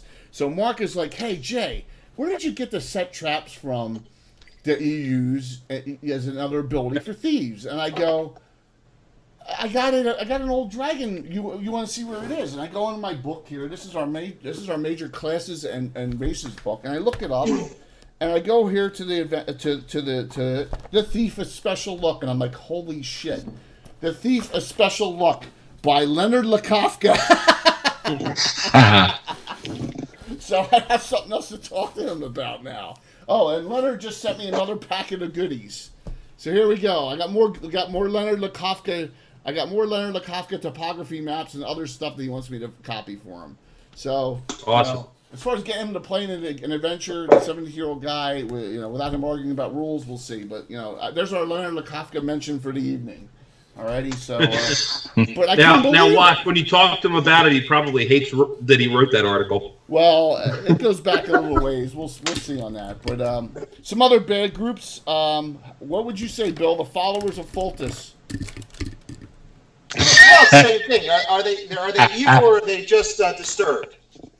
Well, that's a good question. Maybe they're right, Bill. Maybe they're right. Well, that's a thing. No. So no, I do like your theories on throwing heretics on the fire. So here's the thing you missed, Tim. Events before David Gradavis' wedding. Up in the town that they were going up to, 100 Fultus followers had gotten there first, like a couple months ago, and they named it like the Lights Chapel Reclaimed or whatever. They had overtaken the town, but they had this army of zombies that kept on coming, and they wouldn't leave. They didn't care. They were down to 3 people inside the one church. They're still there. They were still there when the venturing party got there. And they were taking care of the corpse of Randall White, with all his limbs cut off. But they were still there, and they go, this is our town now. 3 of them. And we got reinforcements coming. So they didn't care that there was only 3 of them left. So are they baddies or not? They're on the iffy list, right? So they're just stupid. So Fultus, yes. And Walt really hates them, too. I mean... Well, you got to say they're dedicated. They're dedicated. Yeah. I'll say this. This thing, there's a lot of things I don't like about this box set at all. They kill off too many. They kill off Grimmy Fisher. What a dumb thing to do. I'm sorry. So Grimmy Fisher, you know, the gnome with the rubber chicken and stuff from the Fellowship of the Torch, he's still alive in our campaign. They killed off all the rest of Sharn. Not in our campaign, but they killed off Valderessa. And they turned her into a real jackass. And they did a lot of stuff I didn't like in it. But the one thing I'll give them credit for is they turned the lawful neutral aspect of Foltest first appears in this box set. So we use that. We don't really use the lawful good aspect of Foltest anymore. So lawful. Do I have a law? I think I have a Foltest follower. You do. You have a Crusader of Foltest, a half-orc Crusader of Foltest, if I recall correctly. You do. Yeah. You do. You do. Once again, you'll have to start playing her or something. You have to start playing her. But I'll say so. That's on my list, and I know Tim, he calls that a subtle hit. I was like, all right. Hey, Celestian, I'm glad to see you on too, man. And Sprocket's on too. So got some of the regulars on. Appreciate it. You want to give us an idea of a bad guy you had? So I don't know if you consider them bad guys or not, but I use them as kind of pseudo villains in our campaign. The Fighters of the Light, which is a mercenary group of Foltest people, Bill's favorite, has appeared in every town. There's one in Harby, there's one in Altamira, there's one in Greyhawk now. It's kind of like a franchise. It's kind of like Pete and John's team. It's a cheap franchise like White Castle. But you always use them after you've gone out, gotten drunk, and you know. Yeah, and they're guaranteed to give you the runs afterwards. I thought Tim was frozen. You're like this. I thought you were frozen, dude. No. It's a point of order. Okay. I'm thinking of which group was the feral kid in? The feral kid, and it was like Big John Studd, right? Yeah, that was the Battle Royale, right? What group were they? That was the group of people from the Great Kingdom, right? The Great Kingdom. Didn't they have a name? Oh, they had a name. It wasn't the Desecrators or something like that. But there were 5. There was the Feral Kid, Big John Studd, Rowdy, a couple other. They're all wrestlers. Otherwise known at the time as the WWF. Yeah. Except for the Feral Kid. The Feral Kid came right out of they were really that was a group, though. That was a group. They were bad guys. A group of bad guys, and so they were real bad guys, and the Big John Studd almost killed all the really super high level people, and I think Walt's character Pete Moss was the only one left at the end of it, if you recall. I think he was the only one left in that fight. And that's old school. That is really old. Yeah. But that stands out. But what stands out from that bad guy, Big John Studd, Walt has multiple characters.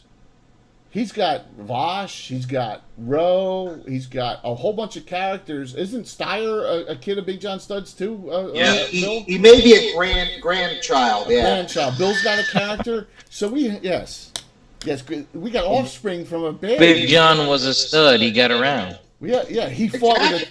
All right, you want to see how? Okay, guys, anyone watching, you want to see how Monty Hall I was? He fought with a 2-handed sword in each hand, right?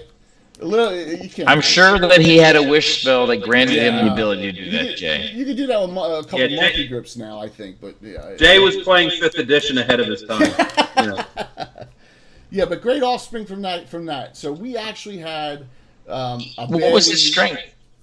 22 or something. Yeah. So okay, we'll give him a little bit of He was the same size that Big John Studd was in real life. He was 7'2" or something. Yeah, it was bad. 7'2" or something like that. He wasn't. I don't remember what character I had, but I remember it left a mark. Yeah, you had I think you had Skeeve on that. I remember you had Skeeve. Still left a mark. Yeah, it did. But that was definitely a fun baddie. So and now so getting on. It's a good memory, Tim. I didn't even mention any of those really old school guys. Okay, Dark Tower, Tim. It was followers of Set. What are they called? Children of Set? Remember, you could make up like all sorts of sons of Set. Lesser and greater sons of Set. Thank you very much. Explain them real quick in that adventure. Real bad guys on a one-shotter. which is a long adventure too. One of the longest adventures I've ever been through. Oh, yeah. The Sons of Set were offspring of Set, so they could end up having, Judges Guild was always really good with the different types of tables for randomizing. So they could have, snake's head, crocodile's body, so some sort of reptilian, and then different limbs, different, magical abilities, and there were certain set abilities they had, kind of like demons and devils have, based on whether they were lesser or greater sons. I think greater sons, there was only like a couple. Right. There was like three. There's like three. So if you killed a greater son, he got demoted and somebody else was promoted. So. But you can make up a whole bunch of lesser sons, and I actually have my list of I made up like 10 lesser sons that were roaming around in that dungeon. So that was. They're not. Yeah, it was a great. I mean, it's on our wall of fame. If you can get a copy of it or a PDF of it, Dark Tower. It's probably, in my opinion, it's the best Judges Guild module adventure, not a city state, but a module adventure out there. I know a lot of people like Tegel Manor. I like Dark Tower way better. So I ran Tegel Manor in college. It was a huge hit. It was awesome. But Dark Tower, it's legit. There's some. It's bad. Yeah, absolutely. I'm running that for my daughter over the Christmas break. Wow, that's awesome, man. Good for you. Yeah. Good for you. So I know we're getting near our shutting down time here. So let's talk about some future baddies you may run across. All right. So everyone know we're doing a new first level group, and we're going to start it hopefully sometime right before the holidays on the Sus, Pomarge, Principality Ulick, Jewel River border, where all the keeps are. We did the siege event for 3 weeks where Andre Winchester's keep got attacked by all those Erythanol worshippers. This is all, I'm running this through, Bill's idea, running it through. So maybe we'll see some future personality high levels come out of that, okay? I was going to use that mage. He was going to get away, but then how did he get killed? Did he get assassinated? Something happened to him. He got critically hit or something? Remember that the mage that was standing by himself down the road and someone did something to him? And yeah, you were stupid. You were standing out in the open. There was an archer behind you. He got slaughtered by that archer from behind. Issues in the Shieldlands. Always see some baddies there. I'm going to really run on that probably in the first of the year. Run in some more David Granovis stuff because everyone loves David Granovis stuff. You just went dark, Tim. That was weird. Did you turn the light off or something? You look spooky. Now we have lights in our dining room, and they went out. Okay. Timer. Well, you look pretty scary now. He's looking like the picture of Iaz up there. we have that coming. I'm looking forward to that. Doing some of that, and then we definitely have this in Deal or No Deal. There you go. I prepped that. Yay! You just subscribed again, Tim? Yay! There you go. Thanks, man. I didn't realize you were up again. That's great. Thank you very much, man. Appreciate it. Trust me, it all goes. 3 months for Tim. Good. We have a war about to start between all the thieves and assassins guilds between Greyhawk, Harby, and Divers, and I'm really looking forward to it. And you guys set it up in the adventure Deal or No Deal, where you gave the gentleman Thendon, you gave him the King of the Beggars Rod of Rulership you found, and in the deal you got property, the great company, and you gave him the Rod of Rulership. Tim, it turns out he was the king. He was, and the Naz just resubscribed. Hey, man, there you go. I knew you were up too, man. We're gonna have some new badges coming instead of the stupid little diamond thing. Trust me, we're working on it. Where we're gonna have either another Yolk symbol or a weapon or something that'll signify 1 month, 3 months, 6 months, a year. We're working on that. So yeah, dude, 4 months. You believe that? It's been that long. So since we've been affiliates, man, it's been great. Really appreciate it. So this gentleman Thendon now, Tim. It turns out, if you remember the history, Theobald, king of Junk, had gotten too powerful, and the Nerf Gazgil and Orgnention took him out years ago. That was before that. Arentol took him out. Before them, Arentol took him out. Well, it turns out this guy is actually his son, and is going to seek revenge on everyone. Now he has the power to do it with this Rod of Rulership. So I'm looking forward to running this as a mass carnage thieves assassins thing. Definitely got a new baddie here. That'd be great. So yes, this will be another good one, man. So I'm looking forward to that. That'll be a really fun thing. So Bill, you've been awfully quiet. Let's see what you're working on. Hopefully Tom is on to see something too. He may have seen it on. Hey, you may want to expand Bill's. Why don't you expand Bill's window so that the viewers can see? All right, I'm going to move Mark over here. Here we go, Bill. I'm going to expand your window. And now that I can do this with this new... one sec. Let me move my... No, of course. Bill's armpit. Oh. Ah! I'm trying. I can't. Yeah, figure out how to turn my camera around now. I'm trying to grab onto him. I'm trying to grab onto him. It won't let me. Oh, man. Hold on. Yeah, and the way that's a nice sweatshirt. I can't even switch my camera. But let's see. You'll have to tell me if you're on. You can see the stuff here. Let's see. There we go. Hold on. Let's move back here. There's a little house I'm working on.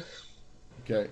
We see mostly above the house. Tom. Oh, there we go. Oh, ruined tower. Oh, ruined tower. Blow it up. Now get closer to the tower. Yeah, show them that. The problem is I can't see. I got to hold everything backwards because it won't let me switch the camera. Well, Tom, he'll be bringing it Thursday night. It's the Ramirez Tower. Yeah, I'll definitely be bringing it. It's the Ramirez Tower's done, and what else you got? Anything else you can hand in there? You got some nice trees. Look at that. I got a cemetery I'm working on. Some cemetery modular. A modular cemetery. A good one. A modular cemetery that'll help us. We do not need to go to cemeteries. Yeah, I mean, everything is up on Tabletop Crafter, and I put it up on Blackwind Terrain too. All the pictures are up there. Yeah, I was going to say, go check out Blackwind Terrain if you happen to be a Facebook subscriber. Or the Tabletop Crafters Guild. Or the Tabletop Crafters Guild. Yep. They're both there. Bill keeps our terrain very live and fresh. We use Miniature Building Authority, and they sponsor us, and they are fantastic. But Bill keeps the terrain effects going. Some buildings here, some great, really great things, and you've seen them in all the broadcasts. And I'm like a little bit of a frou-frou guy. I was like, Bill, can you put different colored trees in for me? I want some orange trees, some red trees. And of course he did it. So yeah. Look at Tim shaking and say, but it looks like everyone goes, oh, it looks so nice. Your terrain looks so wonderful. That's Bill's. Those colors tie in so great. Yes, absolutely. They do. Absolutely. So Bill's working on that stuff. I'm gonna have the town of Glipdale on the map, which we never had before in previous adventures. The outskirts of Glipdale, we never did that. So we're gonna have Glipdale itself on the board for Thursday night's adventure, which is entitled A Call from Glipdale. The adventuring group Theo's Heroes is going. Theodore Craxus said, I'm the leader of this group because no one would put a name up. He's a jester. He's an NPC jester. You're going to meet for the first time the gentleman with the lowest stats in the entire campaign, Lord Mayor Ichabod. He doesn't have a single stat above 11. So, yes, the worst. But he's a good guy. He's a good guy. And you may meet he's a survivor. You may meet some other people, too. You may see some other people, too. Not a Clavra, but you know what I'm saying. You may see some other items in here, too. Ooh, that may be exciting. But yeah, they're all drow. They won't work in our hands, so... Winter terrain's cool too, though, man. I'm gonna have Bill work on something. We're gonna do something around. Maybe we'll do a Christmas special, or we had some. Oh, and for those of you who watched Thursday night, yes, we're gonna have Bill do a claymation Christmas special. Yes, absolutely. Yeah, the day the reindeer died. It'll be very pretty. Thursday night we had some technical issues with broadcast. We were chunking I got the brand new XFI router from Comcast. It's 1 gig bandwidth throughput. I don't think we're gonna have any issues now.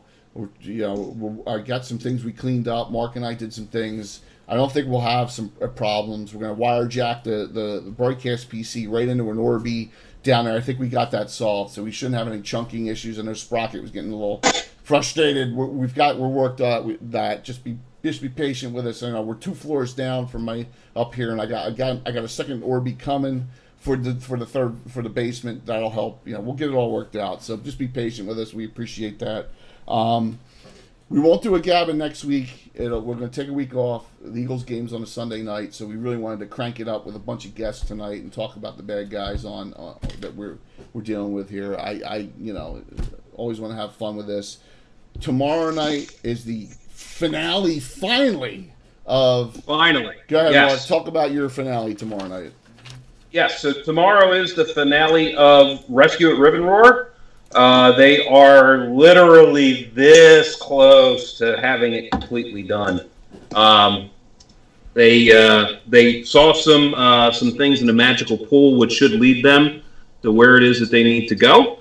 And from there, because this is a newer group, I've already done experience for them to get them prepared to not cut down on game time, but as this is going to be a little bit less of a role play and so forth in miniatures, and getting more into the aspects of the game, because getting into leveling up and so forth, there's a few characters that have. So maybe a little bit more on the administrative side than anything, but all good things to know, especially for those that are watching that, if you're trying to get an understanding about, some of the stuff that we actually do, or just basic aspects of the game itself from an old school perspective. So the good news is that it's going to be incorporating a new player into the mix, which we haven't had, and a new character is going to get interjected in, which is going to help actually kind of tie some storylines together.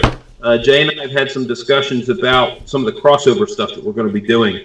And I think we got a good plot down that I think is going to be very, very interesting for everybody to see. I have a bandit coming in. Her name's Candace. She's a member of the Narwhal Headhunters. That's all I'll say for now, but it'll be pretty cool. Let's hope that the Skype works on that end too, and he saw the old Skype and he hasn't updated Skype, or we'll have some issues. No, she gets kicked out. What's that? No, she don't belong to the Headhunters. She's not approved. So, and I will say that tomorrow night as well for the New Jersey group, I hope, for those that are watching, if you have the opportunity, I put in a little surprise, a good laugh, I hope, that you should get a kick out of. So that's awesome. I'm looking forward to it. We'll see. Probably it's not going to mean anything to anybody in Ohio, but it'll mean stuff to you guys out there. So 6 p.m. hopefully you can tune in. It's an early game, 6 p.m. to 9 p.m. On every other Monday. So Rescue at Ribbon Roar, we'll finish that out. The groups of slap. It's right on the event list. And then Thursday night we're going to start. It'll be a 2-week session, 2 sessions, and then we'll decide what we're going to do the week of Thanksgiving. But it'll for us it'll be a call from Glipdell. It'll be Theo's Heroes. You haven't seen this group yet in broadcast. In fact, the last adventure we did before we started broadcasting was Theo's Heroes number 820. So this is adventure, 837 now we're on? Oh my God, or whatever. Yeah, something like that. I think it's 836 or 830. No, it's 836. 837. It's 837. And it'll be fun. So Tim, thanks for joining tonight. What do you want to say in closing about bad guys? Did I miss anyone? I think I got most of yours. That I had written down. You've had a couple. I think I got 2 more. I got 2 more. Pounder Grimwald the Slayer and Slayer Grimwald the Pounder. Did I say that right? They were the barbarians, remember? Barbarians next door to us. They had that big side hut or something. See, he doesn't even remember.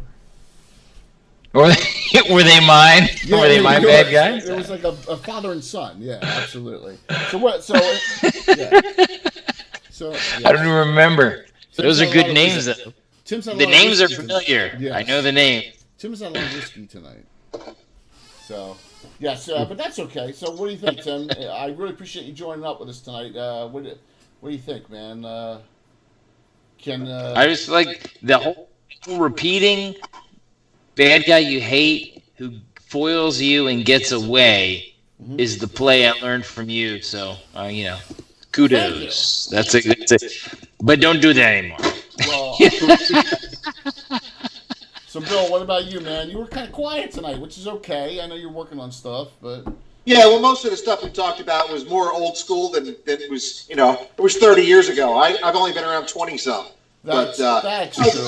You got to take advantage of Tim when he's here, So we had to absolutely. Absolutely. But the key to a good campaign is having a nemesis, and we haven't actually had a nemesis in a long time. And there's a few that are popping up now that could be long-term bad guys. So exactly, it's gonna be fun. And that was from a suggestion from you, Bill, that we really, and Mark too, that we really needed someone, but not for all the groups, because we have groups all over the world now.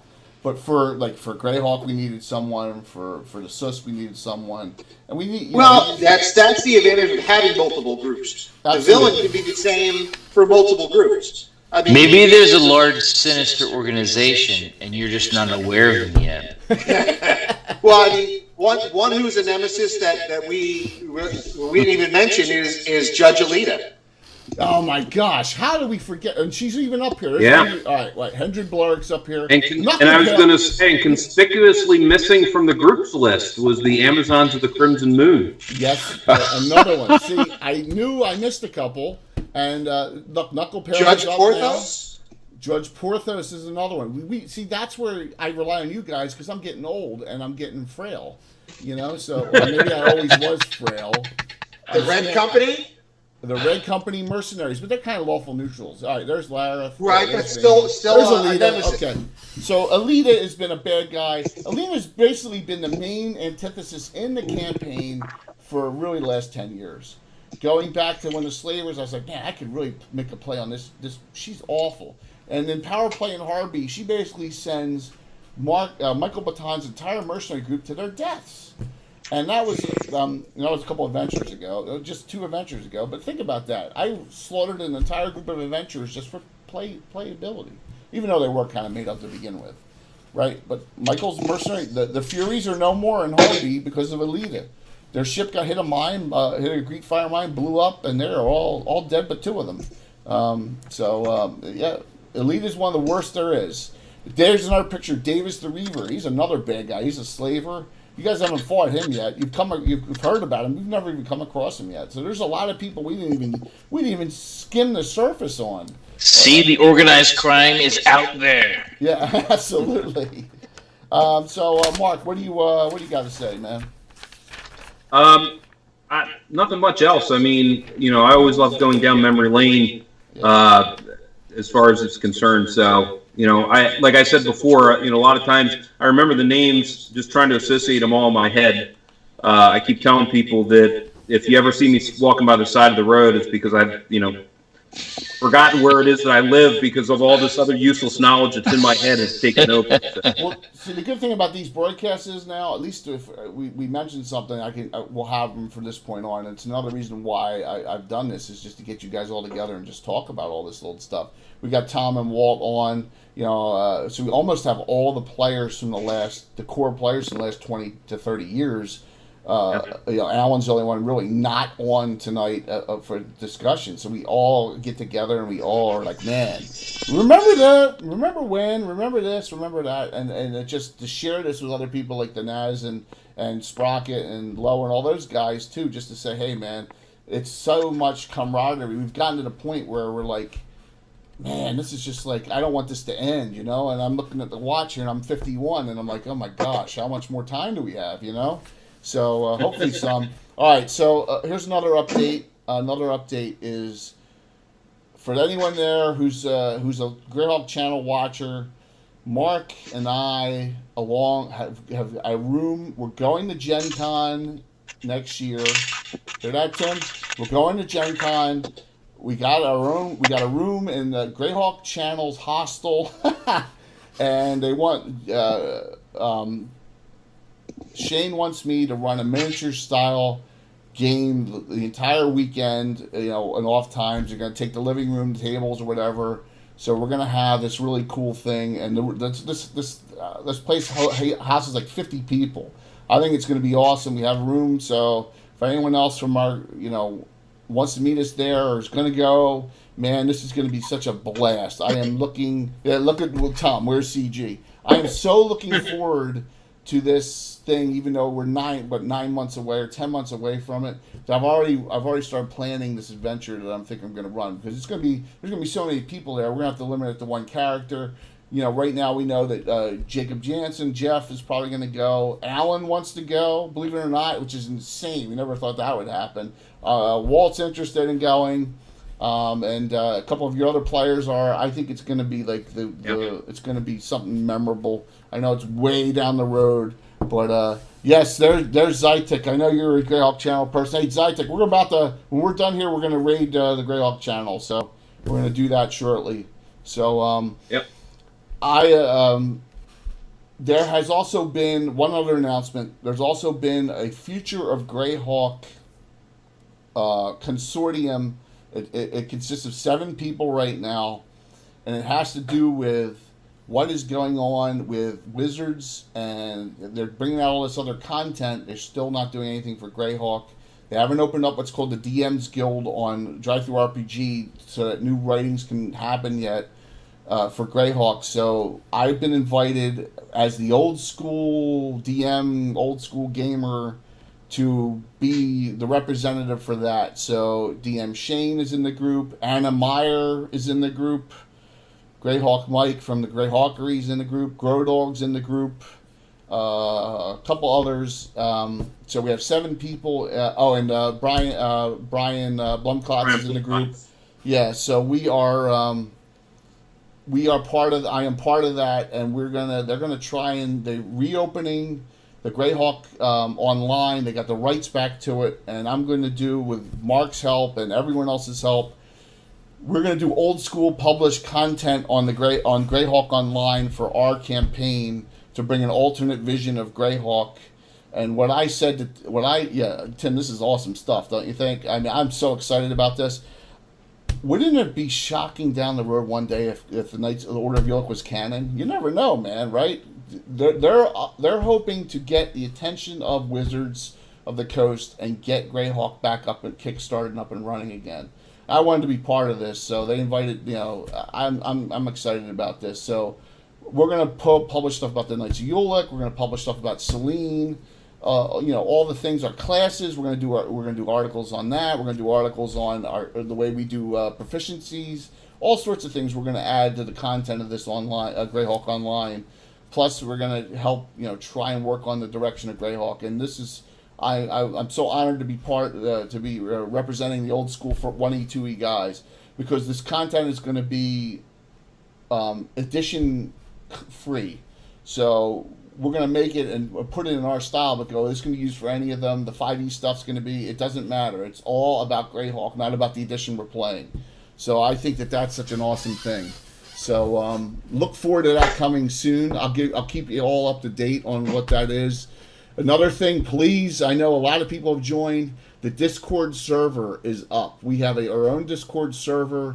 The Greyhawk channel has one, but the Cannon Fire, it's on the panel listing. I know that Naz joined on it. We have our own channel up on the Discord server on the Cannon Fire site. It's also a chat room for real chat, and you can just make sure you join Cannon Fire Facebook group, and go to administration and click on that Discord server, and it'll let you in. And Brian, it says any of my followers and subscribers are more than welcome to join up. And then so there's some cool chat going on, but there'll be more and more of that going on too. So that's another place where you can bring ideas or just BS with people on there as well. So been a great night, guys. So don't log off, because we're going to do this raid pretty quickly here. He's got 35 on, so he's not even going to notice us when we hop on. And then just leave it running. So anyone else have anything in closing? I know we're a little late tonight, but we're off next week from Gabbin. But we got an adventure Monday night, Slap, and we got an adventure a Thursday night, a regular game night as well. Anyone have any other questions? Leave your things running, guys, for a bit. When you go into this, I'll set the raid up. It'll plop us all right over onto their channel. So anything in closing? Nope. Nope. Just keep playing. Just keep on playing. All right, I'm going to kill the stream, but sit tight right here, and I'm gonna hop you guys on the raid. I missed what the Naz just said. What did he just? He said send in the Lossel Marines as a raiding party. All right, guys, you ready? I'm gonna watch this. It'll pop you right over into the raid. This will be great. Thanks a lot, guys, for watching. Once again, I'm GI, aka Lord Gazumba. DM Tim, oldest DM out of all of us here, is on. DM Mark's on, and Bill the superior master crafter.